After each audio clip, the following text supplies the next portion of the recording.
नमस्कार दोस्तों, स्वागत है आपका हमारे YouTube चैनल ब्रजेश पाठशाला 66 में। दोस्तों, आज हम क्लास 9 की प्रश्नावली 1.5 पढ़ेंगे। पहला सवाल है, बताइए नीचे दी गई संख्याओं में कौन कौन परिमेय है, कौन कौन अपरिमेय है। दोस्तों, सबसे पहले हम समझते हैं कि परिमेय संख्या होती क्या है, परिमेय संख्या किसे कहते हैं। देखिए दोस्तों, जिसे हम P/Q के रूप में लिख सकते हैं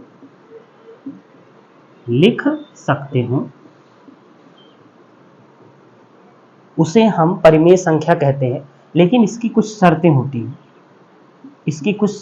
हैं। पहली शर्त यह है कि P और Q पूर्णांक हो। क्या हो? पूर्णांक हो। हाँ दोस्तों, समझते हैं पूर्णांक क्या होता है। पूर्णांक किसे कहते हैं?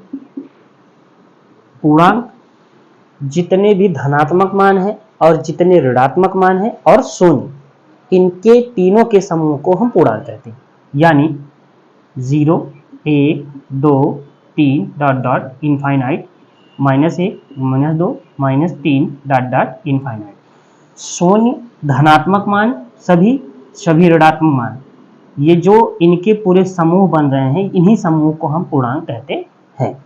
दूसरी शर्त है कि Q का मान 0 नहीं होना चाहिए। ठीक है दोस्तों, फिर से समझ लीजिए। परिमेय संख्या उसे कहते हैं जिसे हम P/Q के रूप में लिख सकते हैं। P/Q का मतलब होता है अंश बटे हर में लिख सकते हैं। और इसकी कुछ शर्त होती है। शर्त ये होती है कि जो P होगा और जो Q होगा वो पूर्णांक हो। ठीक है, पूर्णांक के अलावा और कुछ नहीं हो। और पूर्णांक किसे कहते हैं? 0 को, सभी धनात्मक मानों को, सभी ऋणात्मक मानों को हम अगर इन सब पूरे समूह को क्या कहते हैं? पूर्णांक कहते हैं। और यहाँ दूसरी शर्त है कि Q का मान 0 नहीं होना चाहिए। दोस्तों, पहला सवाल देखते हैं। 2 - √5। देखिए यहाँ पर जो 2 तो पूर्णांक है, √5 पूर्णांक नहीं है। जो पूर्णांक नहीं है वो क्या हो जाएगी? अपरिमेय संख्या। यहाँ लिखेंगे चूंकि 2 एक परिमेय संख्या है, लेकिन √5 एक अपरिमेय संख्या है। अतः हम कह सकते हैं, 2 - √5 एक अपरिमेय संख्या है। ठीक है दोस्तों, देखिए √5 जो होता है वो पूर्णांक नहीं होता। देखिए पूर्णांक में कहीं पर भी √5 नहीं आया, इसलिए √5 क्या है? एक अपरिमेय संख्या है।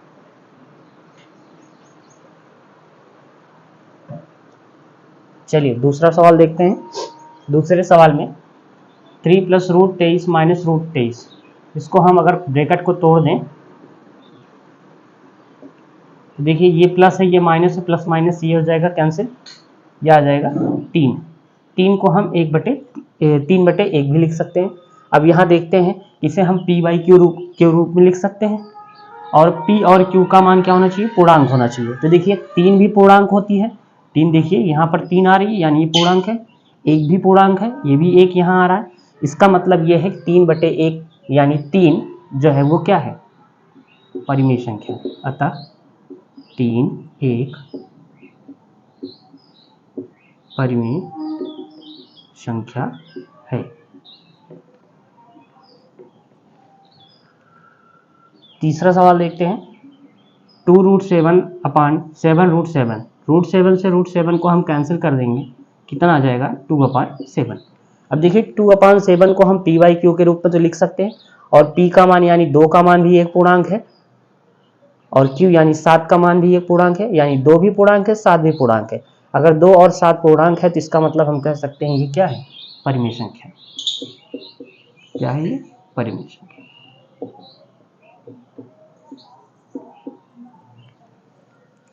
चौथा सवाल देखते हैं। 1/√2। देखिए यहाँ पर इसको हम P, इसको Q मान ले, तो P का तो मान पूर्णांक है, लेकिन √2 का मान पूर्णांक नहीं है। क्योंकि कोई भी रूट वाली संख्या पूर्णांक में नहीं आती।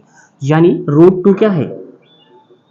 √2 एक अपरिमेय संख्या है, अपरिमेय संख्या है। अतः 1/√2 भी अब एक अपरिमेय संख्या होगी।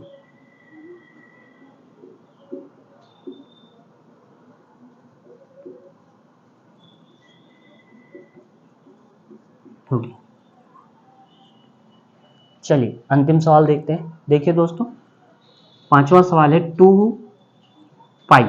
अगर हम 2 पाई को 2 पाई बाई 1 भी लिख सकते हैं तो ये हमारा बनेगा p, ये हमारा बनेगा q। तो p का मान देखिए 2 पाई। 2 तो आपकी एक पूर्णांक है, लेकिन पाई पूर्णांक नहीं है, यानी पाई पूर्णांक नहीं है तो ये परिमेय संख्या भी नहीं होगी। तो यहाँ लिखेंगे चूंकि पाई एक अपरिमेय संख्या है,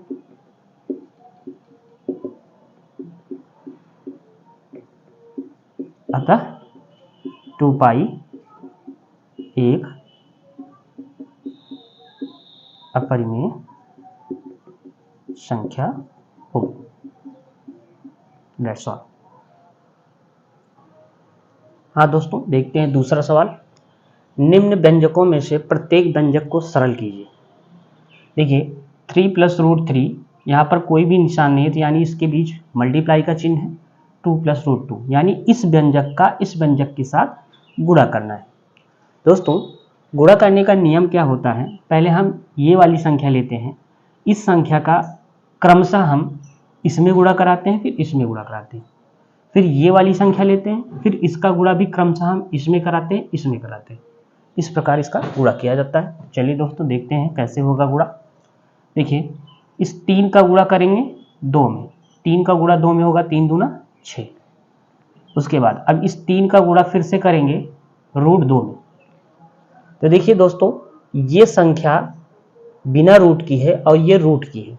कभी भी रूट वाली संख्या का गुणा रूट के साथ किया जाता है और अंकों का गुणा अंकों के साथ किया जाता है। यानी हम 3 का गुणा √2 में करेंगे तो यहाँ समझते हैं 3 गुणे √2। देखिए √2 के आगे कोई भी अंक नहीं लिखा गया तो कितना लिखा माना जाता है? 1 माना जाता है। यानी हम कभी भी गुणा करेंगे तो रूट का रूट में गुणा करेंगे और अंकों का गुणा हम अंकों में करते हैं हमेशा। ये नियम होता है रूट वाली संख्या का गुणा करने के लिए। तो यहाँ पर अंक 3 है और यहाँ पर अंक कुछ भी नहीं था, तो इसको हम मानते हैं 1, यानी 3 का हम 1 के साथ गुणा करेंगे, कितना हो जाएगा? 3।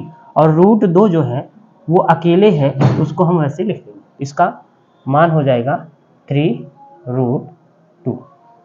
और दोस्तों देखते हैं गुणा करते समय हम इसका और इसका चिन्ह भी देखते हैं। इसका चिन्ह क्या है? आगे प्लस, और इसका चिन्ह क्या है? आगे प्लस। यहाँ पर देखिएगा ये इसका चिन्ह है प्लस और ये 3 के आगे कुछ भी नहीं लिखा गया, तो इसमें भी कितना है? प्लस। यानी इस प्लस का इस प्लस में गुणा हो जाएगा, क्या हो जाएगा? Plus plus plus. ठीक है, प्लस और प्लस का गुणा प्लस होता है। अब इस अंक का इन दोनों अंकों में गुणा हो गया। अब हम इस पर चलते हैं, इस अंक का फिर से क्रमशः इसमें गुणा कराएंगे, यानी √3 का गुणा हम 2 में कराएंगे। देखिए फिर से समझते हैं, √3 का गुणा किस में कराना है? 2 में। √3 का गुणा 2 में, तो ये गिनती है, गिनती का गुणा यहाँ आगे कुछ भी नहीं है, क्या मानेंगे? 1। इस गिनती का गुणा हम गिनती में कराएंगे, तो 2 एक कम कितना हो जाएगा? 2। और ये रूट वाली संख्या है तो इसका गुणा सिर्फ रूट के साथ हो सकता है, तो यहाँ पर रूट है नहीं, इसको ऐसे क्या करेंगे? लिख लेंगे। ठीक है दोस्तों, तो ये हो जाएगा 2√3। अब हम इन दोनों के चिन्ह देख लेते हैं। इसके आगे कोई चिन्ह नहीं है, प्लस माना जाएगा, इसके आगे भी कुछ नहीं चिन्ह है, प्लस माना जाएगा। यानी ये भी प्लस है, ये देखिए आगे प्लस है और इसका भी चिन्ह क्या है? प्लस है, तो प्लस और प्लस का गुणा क्या हो जाएगा? प्लस। अब वापस फिर से 3 का गुणा हम √2 में करते हैं, √3 का गुणा √2 में करते हैं। देखिए ये √3 है और ये √2 है। अब की बार देखिए दोस्तों, यहाँ पर रूट ये भी है और रूट ये भी है, तो रूट का रूट में हम गुणा कर सकते हैं, तो ये हो जाएगा एक बड़ा सा रूट लग जाएगा और इस 3 का गुणा 2 में हो जाएगा, 3 दूना 6। ये भी प्लस है और ये भी प्लस है, तो ये क्या हो जाएगा? +6, √6। ठीक है दोस्तों, फिर से समझ लेते हैं। 3 का गुणा हम 2 में कराएं, 3 दूना 6 हो गया। 3 का गुणा हम √2 में कराएं, 3 √2 हो गया। तो √3 का गुणा 2 में कराया 2 √3 हो गया, √3 का गुणा √2 में कराया √6 हो गया। अब इसमें देखते हैं कि कुछ जुड़ने लायक है कि नहीं जुड़ने लायक है। देखिए यहाँ पर ये रूट में 2 है, ये रूट में 3 है और ये रूट में 6 है, यानी इनके जो रूट वाली संख्याएं हैं वो आपस में बराबर नहीं है। तो जब तक रूट वाली संख्याएं आपस में बराबर नहीं होती तब तक हम उनको जोड़ सकते नहीं है, घटा भी नहीं सकते। अगर यहाँ √2 है, अगर यहाँ √2 होता तो इन दोनों को हम जोड़ भी सकते थे और घटा भी सकते थे, लेकिन यहाँ पर सभी रूट के अंकों का अंक अलग अलग है, इसलिए इतना ही हमारा आंसर बनेगा। ठीक है दोस्तों, दूसरा सवाल देखते हैं। दूसरे सवाल में 3 का गुणा हम 3 में कराएंगे, 3 3 कितना बनेगा 9।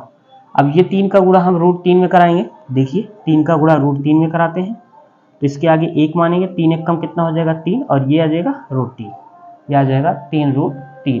इसका चिन्ह देखेंगे प्लस है, इसका चिन्ह देखेंगे माइनस है, तो प्लस माइनस का गुणा क्या हो जाएगा माइनस। ठीक है दोस्तों, फिर से √3 का गुणा 3 में कराएंगे, 3 का गुणा √3 में कराएंगे तो देखिए यहाँ पर फिर से वही आ जाएगा, 3 का गुणा √3 में कराएंगे तो 3 1 कम कितना हो जाएगा 3 और ये √3 आ जाएगा, ये आपका हो जाएगा 3 √3। अब यहाँ पर देखिए ये प्लस था ये भी प्लस था, तो प्लस और प्लस क्या हो जाएगा प्लस हो जाएगा, ये प्लस है ये माइनस है, प्लस माइनस माइनस हो जाएगा। √3 का गुणा √3 में कराते हैं, √3 का गुणा √3 में कराएंगे, देखिए ये रूट में संख्या ये भी रूट में संख्या आपस में बराबर है, यानी इन दोनों का गुणा हो सकता है, आप जान ही रहे हैं क्योंकि ये भी रूट है ये भी रूट है, तो रूट का रूट में गुणा हो जाएगा, 3 3 9, 9 का स्क्वायर रूट कितना हो जाएगा 3, यहाँ पर कितना आ जाएगा 3। अब देखिए दोस्तों यहाँ पर रूट का अंक 3 है, यहाँ पर रूट का अंक 3 है, यानी हम कह सकते हैं इनकी बिरादरी बराबर है। अगर अंक इनके रूट के अंदर वाले अंक आपस में बराबर हो जाते हैं तो हम उनको जोड़ भी सकते हैं घटा भी सकते हैं, तो ये बनेगा माइनस ये बनेगा प्लस, माइनस प्लस क्या हो जाएगा माइनस, यानी ये दोनों माइनस हो जाएंगे तो कट के 0 हो जाएंगे और ये 9 बचा ये -3 बचा, आपका बचा 9 - 3, ये बराबर कितना आ जाएगा 6, ये आपका आंसर। दोस्तों रूट वाली संख्याओं का गुणा भाग जोड़ घटाओ, इस पर हम एक वीडियो जल्द ही बनाने वाले हैं, आप उसको देख लीजिएगा। अब देखिए दोस्तों √5 + √2 का स्क्वायर करना है, यहाँ आपको फार्मूले से भी आप लगा सकते हैं या इसका 2 बार गुणा करके भी लगा सकते हैं। चलिए हम 2 बार गुणा करके ही लगाते हैं, इसका मतलब हो जाएगा स्क्वायर का मतलब इसका 2 बार गुणा, √5 + √2, ये हो जाएगा √5 + √2, स्क्वायर लगा इसका मतलब ये इसका 2 बार गुणा। अब √5 का √5 में गुणा करेंगे तो √5 का आपस में गुणा हो जाएगा, 5 5 कितना हो जाएगा 25 √25। अब √5 का 2 में गुणा करेंगे रूट में, √5 √2 तो 5 दूना कितना हो जाएगा 10 √10, और ये प्लस है ये प्लस है प्लस प्लस प्लस, फिर से वापस प्लस और ये प्लस प्लस हो जाएगा। √5 का गुणा 5 में √5 में करेंगे तो 5 दूना कितना हो जाएगा 10 √10, प्लस और प्लस क्या हो जाएगा प्लस, √2 का गुणा √2 में करेंगे 2 दूना कितना हो जाएगा 4। अब देखिए √25 का स्क्वायर रूट निकालेंगे तो 5 आएगा, और ये √10 है ये √10 है, तो दोनों का रूट के अंदर वाला अंक समान है तो हम इनको जोड़ भी सकते हैं, ठीक है, और अगर घटाव में रहता तो इनको हम घटा भी सकते थे। तो इसके आगे कितना माना जाता है 1, इसके भी आगे कितना माना जाता है 1, यानी ये बन गया 1 √10 और ये बन गया 1 √10, 1 √10 में 1 √10 जुड़ेगा तो कितना बनेगा 2 √10 बनेगा। ठीक है दोस्तों, ये 1 लिखा नहीं जाता तो ये बनेगा 2 √10 प्लस √4 का स्क्वायर रूट कितना हो जाएगा 2 बन जाएगा, ये 5 और 2 मिलकर हो जाएंगे 7 धन 2 √10, ये आपका बनेगा आंसर। अब देखते हैं चौथा सवाल। देखिए दोस्तों ये a - b a + b का फार्मूला भी बन रहा है, उससे भी आप तोड़ सकते हैं। तो देखिए a - b a + b बराबर होता है a² - b², ये आपका बनेगा a, ये आपका बनेगा b, यानी अगर हम इस सूत्र का उपयोग करें तो ये a² - b² के रूप में टूटेगा। तो ये a² बराबर कितना हो गया, यहाँ पर a बराबर हो गया √5 उसका लगा देंगे स्क्वायर, माइनस b बराबर यहाँ पर हो गया √2 उसका लगा देंगे स्क्वायर। तो √5 का 2 बार गुणा करेंगे तो 5 × 5 = 25, 25 का स्क्वायर रूट कितना हो जाएगा 5, √2 का भी 2 बार गुणा करेंगे तो हो जाएगा 2 दूना 4, √4 का स्क्वायर रूट हो जाएगा 2। तो 5 में से हम 2 निकाल देंगे, कितना आ जाएगा 3। ये हमारा आंसर, दैट्स ऑल। हाँ दोस्तों, देखते हैं तीसरा सवाल। आपको याद होगा कि पाई को एक वृत्त की परिधि मान लीजिए C और उसके व्यास मान लीजिए D के अनुपात से परिभाषित किया जाता है, अर्थात पाई बराबर C/D। इस तथ्य का अंतर्विरोध का निराकरण आप किस प्रकार कर सकते हैं? देखिए, इसका कोई अंतर्विरोध नहीं है। पहली चीज, इसका उत्तर जो हो जाएगा ये हो जाएगा, इसका कोई अंतर्विरोध नहीं है। इसको समझते हैं। देखिए, अगर कोई भी स्केल से, मान लीजिए आप स्केल से, पटरी जिसको बोलते हैं, किसी भी स्केल से आप कोई भी लंबाई मापते हैं, तो जो आपका सन्निकट मान आता है, सन्निकट का मतलब होता है उस एकदम नजदीक, सन्निकट मान जो आपका प्राप्त होता है वो हमेशा कैसा प्राप्त होता है? परिमेय प्राप्त होता है। और हम CD को अपरिमेय है ये पता लगाना, ये अनुभव करना असंभव होता है, यानी हम इसका अनुभव नहीं कर सकते। इसलिए हम कह सकते हैं कि इसका कोई अंतर्विरोध नहीं है। ठीक है,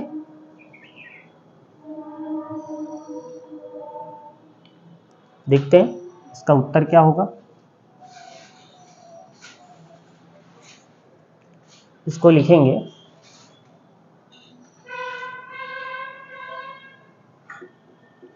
इसका कोई अंतर्विरोध नहीं है, क्योंकि जब हम किसी स्केल से लंबाई मापते हैं तो उसका सन्निकट मान परिमेय प्राप्त होता है।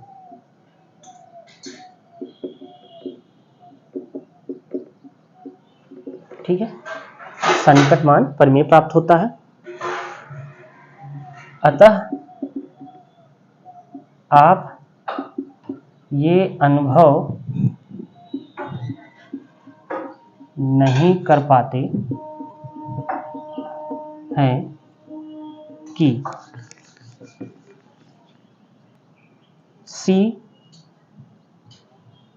व D अपरिमेय है। ठीक,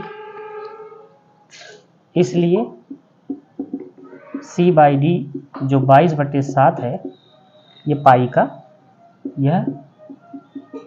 का निकटतम मान है, निकटतम मान है। ठीक है दोस्तों, ये सवाल थोड़ा सा फिर से समझ लेते हैं।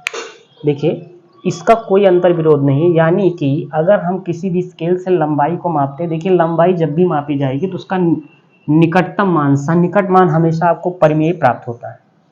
आप ये नहीं पता कर सकते हैं कि जो CD आया वो अपरिमेय है, क्योंकि लंबाई जब भी मापी जाएगी तो आपको परिमेय ही प्राप्त होगी। इसलिए जो C/D है उसका जो मान 22/7 है, ये 22/7 क्या है? ये पाई का क्या है? निकटतम मान। हाँ दोस्तों, देखते हैं चौथा सवाल। संख्या रेखा पर √9.3 को निरूपित कीजिए। देखिए, संख्या रेखा पर √9.3 को दिखाना है तो सबसे पहले हम AB एक रेखा लेते हैं, AB एक रेखा लेते हैं जिसकी लंबाई 9.3 इकाई की होती है, यानी हम AB 9.3 इकाई की एक रेखा लेते हैं। फिर B से 1 इकाई की दूरी पर हम एक बिंदु C लेते हैं, फिर बिंदु AC रेखा AC के बीच में हम कोई बिंदु O लेते हैं, यानी AC का मध्य बिंदु हम O लेते हैं। अब यही OC की त्रिज्या लेकर हम एक अर्धवृत्त खींचते हैं, यानी जब आप ओ सी की त्रिज्या लेंगे तो आप ऐसे अर्धवृत्त खींचेंगे तो आपका ये बनेगा, ठीक है, अर्धवृत्त खींच दिए। और बिंदु बी से आप एक लंबवत रेखा खींच दीजिए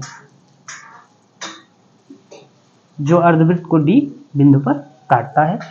यही BD 9.3 को निरूपित करती है। ठीक है दोस्तों, और अगर हम B को 0 मान लें और C को 1 इकाई मान लें तो हम BD की दूरी लेकर, यही BD की दूरी यानी इतना हम त्रिज्या लेकर हम एक चाप लगा देते हैं। ये आपका बिंदु E पर कटता है, बिंदु E पर कटता है। यही जो बिंदु E है ये रूट 9.3 को प्रदर्शित करता है। अब इसकी रचना कैसे करेंगे? देखिए दोस्तों, रचना कुछ भी नहीं होता। यहाँ पर क्या करना है, आपको सर्वप्रथम AB 9.3 इकाई का लेना, यानी हम लिखेंगे सर्वप्रथम हमने AB बराबर 9.3 इकाई की एक रेखा खींची, एक रेखाखंड खींचा, एक रेखाखंड खींचा। बिंदु B से एक इकाई की दूरी पर, देखिए यहाँ बिंदु B से एक इकाई की दूरी पर आपने कौन सा बिंदु लिया? C। एक इकाई की दूरी पर एक बिंदु C लिया। पुनः AC का मध्य बिंदु O लेकर, पुनः AC का मध्य बिंदु O लेकर हमने OC की त्रिज्या, OC की त्रिज्या लेकर एक अर्धवृत्त खींचा, अर्धवृत्त खींचा। देखिए हमने O से लेकर C तक की त्रिज्या भरी और ये हमने क्या कर दिया, एक अर्धवृत्त खींचा। ठीक, खींचा। पुनः बिंदु B से हमने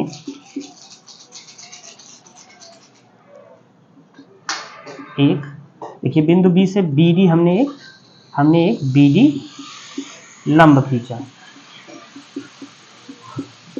जो देखिए BD एक लंब खींचा जो अर्धवृत्त को किस बिंदु पर काट रही है? D बिंदु पर। जो अर्धवृत्त को बिंदु D पर काटती है, D पर काट दी। यही BD रूट 9.3 को प्रदर्शित करती है।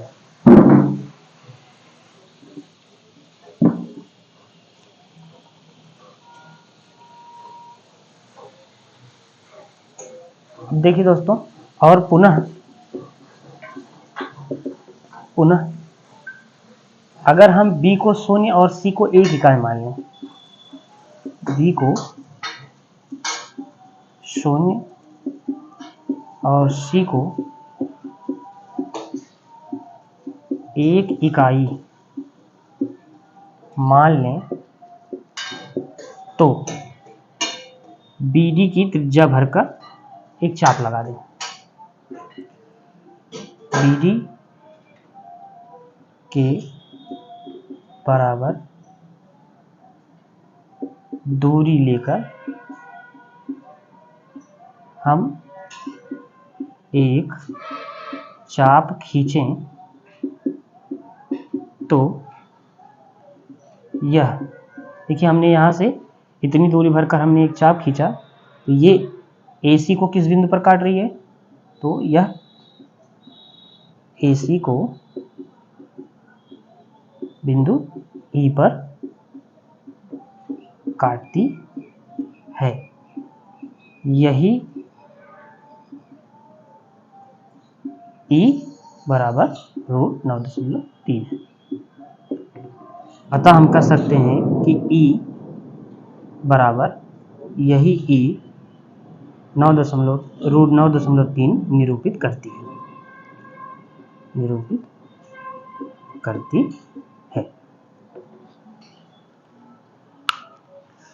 हाँ दोस्तों, देखते हैं 5वां सवाल। निम्न हरों का परिमेयीकरण कीजिए। निम्नलिखित के हरों का परिमेयीकरण करिए। देखिए, हम पहला सवाल है 1/√7। 1/√7 का परिमेयीकरण करना है। परिमेयीकरण करने के लिए हम क्या करते हैं, इसका जो हर है ये √7 से हम इसका अंश और हर में गुणा करा देते हैं।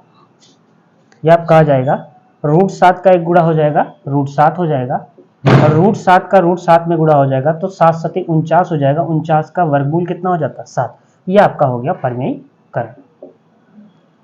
दूसरा सवाल देखते हैं 1/√7 - √6। देखिए, जब व्यंजक नीचे रूट में हो और 2 पदों का हो, तब हम यहाँ क्या करते हैं, हम यही पद लेते हैं √7 √6, लेकिन इनमें से किसी एक के चिन्ह को हम बदल देते हैं और उसी से ऊपर नीचे गुणा करा देते हैं। यानी √7 √6 ही लिया जाएगा।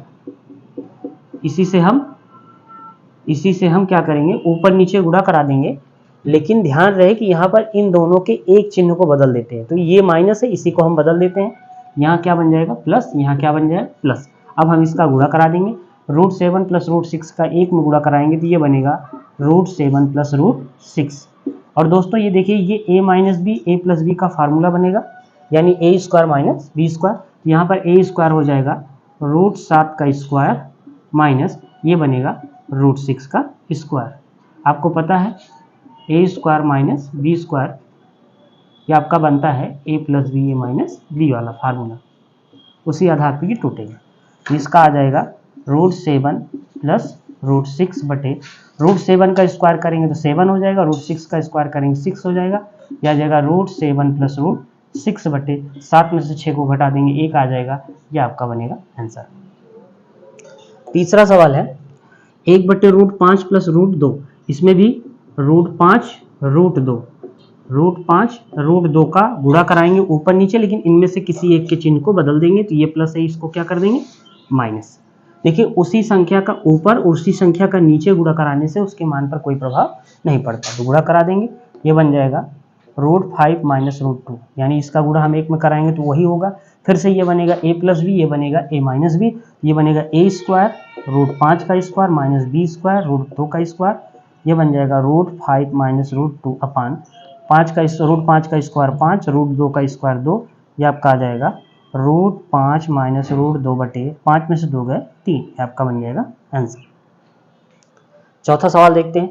इसमें भी देखिए, इन दोनों में से किसी एक के चिन्ह को हम बदल देते हैं। तो √7 प्लस कर देते हैं, सॉरी ये रूट नहीं है, √7 + 2 ऊपर नीचे गुणा करा देते हैं। तो गुणा कराएंगे, ये बन जाएगा √7 + 2 का एक में गुणा कराएंगे तो वही आ जाए। ये a - b a + b का फिर से फार्मूला बनेगा a² - b²। यहाँ पर a बराबर कितना है, √7 का स्क्वायर माइनस b बराबर कितना है, 2 का स्क्वायर। ये बनेगा √7 + 2।